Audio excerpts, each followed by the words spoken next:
by saying the Bronx sucks, but let me give you the perspective of an almost 50-year-old boy or young man who grew up in Brooklyn, right? So I grew up in Brooklyn, and in the early 2000s or late 1990s, Brooklyn was changing.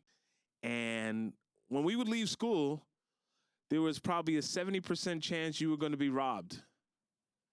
I watched girls get their earrings taken on the J and the L train. I've seen the worst of humankind growing up in Brooklyn. You go to any of those neighborhoods today, and it's like a $2 million condo sitting on that block.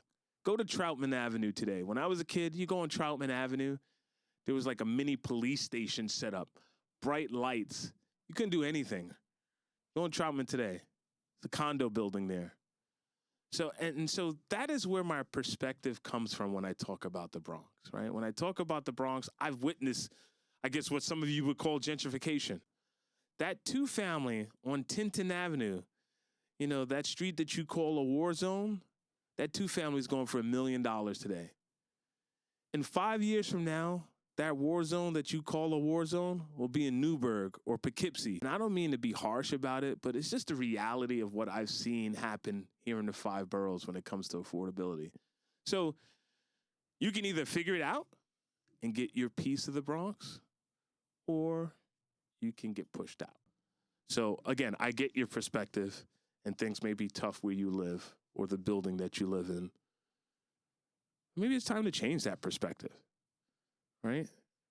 And if you know that the neighborhood or the block that you're on is going to be better in 10 to 5 years, what do you do today about it? How do you cherish it? Do you still conduct yourself the way you've been conducting yourself in the past 5 years today, knowing that that hellhole, whatever you call it, is going to be a multi-million-dollar neighborhood? I've lived through gentrification. I've lived through cities transforming. And there's a positive to it, and I get the negative to it, right?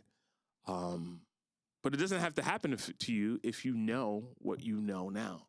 You know it's coming.